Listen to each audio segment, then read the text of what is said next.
Welcome to Democracy Now!, democracynow.org, the War and Peace Report. I'm Amy Goodman. Russia has accused Ukraine of carrying out an airstrike on the city of Belgorod in what appears to be the first Ukrainian air raid on Russian territory since Vladimir Putin ordered his troops to invade Ukraine 6 weeks ago. A regional governor said 2 workers were injured in the attack on a fuel depot, which triggered a huge fire that forced evacuations in parts of the Russian city. In southern Ukraine, the International Committee of the Red Cross said it's traveling to the besieged city of Mariupol to ensure safe passage for civilians who want to leave. It's not clear if the latest evacuation attempt is succeeding. Previously, Ukraine accused Russian troops of firing on civilians attempting to flee Mariupol.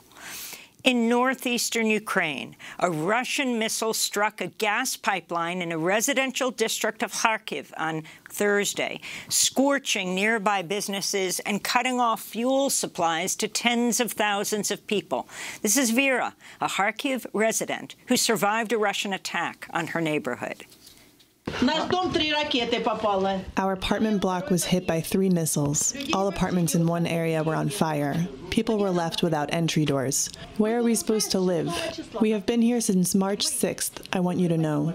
Look at us. Look at my clothes. That's how we live. In northern Ukraine, Russian troops have left the decommissioned Chernobyl nuclear power plant, site of the world's worst nuclear disaster in 1986. Ukrainian officials say Russia formally agreed to hand back responsibility for protecting the contaminated site to them and claim Russian troops near the plant suffered acute radiation poisoning after they were ordered to dig trenches in highly radioactive soil in an area of the Chernobyl exclusion zone known as the Red Forest. In Kyiv, Ukrainian President Volodymyr Zelensky fired 2 top security officials, accusing them of being traitors to Ukraine. President Biden has ordered the National Strategic Petroleum Reserve to release 1 million barrels per day for the next 6 months in order to drive down the cost of fuel. It's an unprecedented release from the U.S. stockpile, representing about 5% of all U.S. demand. Biden also warned U.S. oil producers they could face fines if they don't pump on land they've leased from the federal government. Right now, oil and gas industry is sitting on nearly 9,000 unused but approved permits for production on federal lands, or more than 1 million unused acres they have a right to pump on. Families can't afford that companies sit on their hands. In response, the Center for Biological Diversity said Biden's moves, quote, will only deepen our dependence on fossil fuels and open the floodgates to more oil and gas extraction when we should be going in the opposite direction, they said. Biden also accused U.S. oil companies of raking in record profits while gouging consumers at the gas pump. A new report by Oil Change International projects U.S. oil and gas companies could collect as much as $126 billion in windfall profits this year. Greenpeace activists blocked the transfer of 100,000 tons of Russian oil between 2 supertankers off Denmark's northern coast Thursday. Activists in kayaks joined swimmers in heavy protective gear who brave frigid temperatures to place their bodies in between the 2 giant ships in an act of nonviolent civil disobedience. I would like to inform you that we are conducting a peaceful protest, and we have swimmers and kayaks in the water on the starboard side of the Pertamina Prime. You cannot proceed with berthing alongside the Pertamina Prime. There are people in the water. The activists painted "Oil Fuels War" in English and "No to War" in Russian on the hull of one of the supertankers.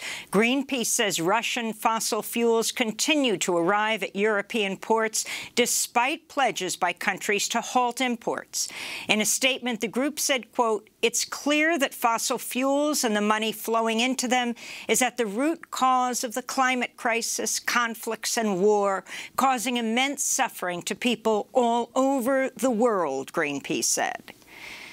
A United Nations donors conference for Afghanistan raised barely half of its $4.4 billion goal Thursday, as UN Secretary General Antonio Guterres warned the nation's already dire humanitarian situation is worsening.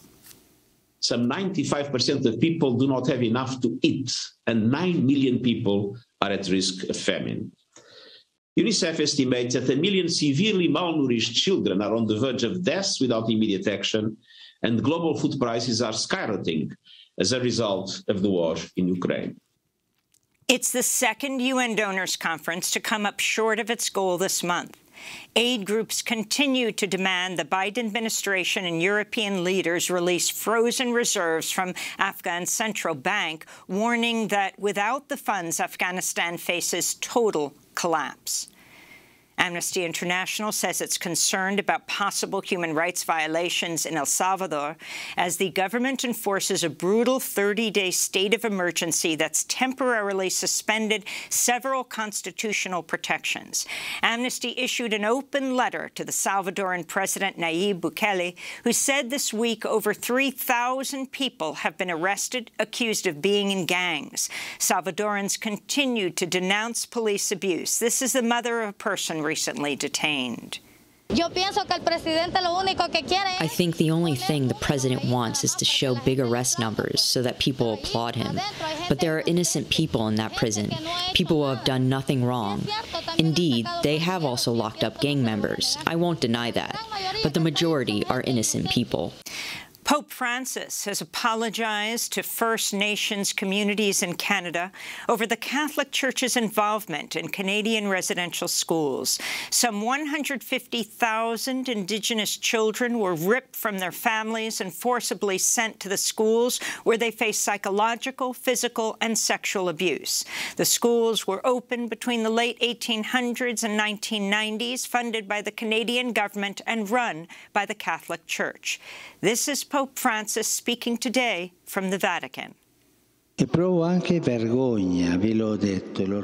also feel shame. I have told you, and I will tell you again. I feel shame and sorrow for the role that several Catholics, particularly those with educational responsibilities, have played in all that has hurt you, in the abuses and disrespects towards your identity, your culture, and even your spiritual values. Pope Francis's remarks come after he met with First Nations leaders who've long urged the Catholic Church to formally apologize. Canada's Truth and Reconciliation Commission has documented at least 4,100 deaths tied to the schools as mass graves continue to be discovered. Back in the United States, former President Trump's son-in-law, senior advisor Jared Kushner, gave several hours of closed-door testimony Thursday to the House committee probing the January 6th insurrection at the U.S. Capitol. His appearance by video link came as federal prosecutors broadened their investigation to include organizers of pro-Trump rallies that preceded the January 6th attack on Congress. The Justice Department is also looking into how Trump's allies conspired to promote slates of fake electors in a bid to overturn Joe Biden's Electoral College victory in the 2020 election. A federal judge has blocked parts of a voter suppression law authored by Florida Republicans and signed by Governor Ron DeSantis, saying racism was a motivating factor in its passage. In a nearly 300-page ruling, U.S. District Judge Mark Walker cited Florida's, quote, grotesque history of racial discrimination in voting. He added, quote, at some point when the Florida legislature passes law after law disproportionately burdening black voters, this court can no longer accept that the effect is incidental, unquote. The law makes it harder to vote by mail, limits ballot drop boxes, imposes new voter ID requirements, and criminalizes giving food and water to voters waiting in line at polling places. Meanwhile, Arizona Republican Governor Doug Ducey has signed a law requiring voters to provide proof of citizenship in order to vote in a presidential election.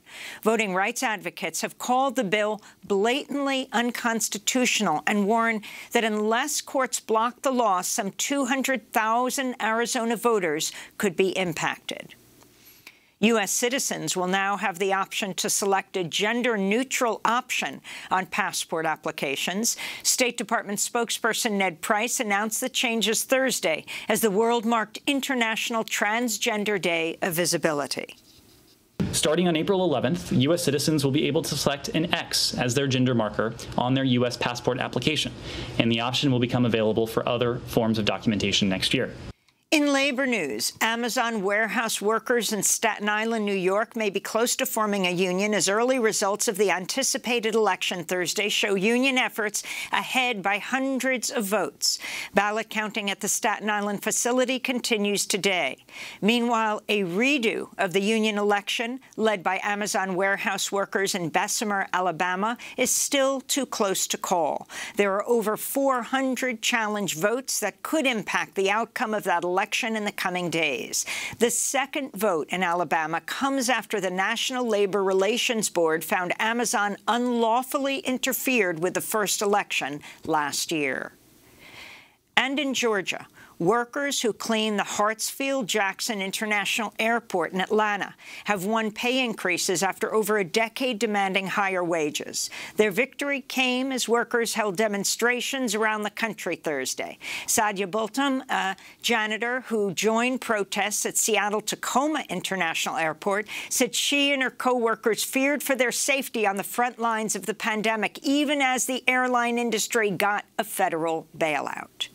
We were risking our health and that of our families every day, yet it was the airline who were given billions during COVID. It were not for us, airport workers. The economy would not be running today. And those are some of the headlines. This is Democracy Now!, democracynow.org, the War and Peace Report.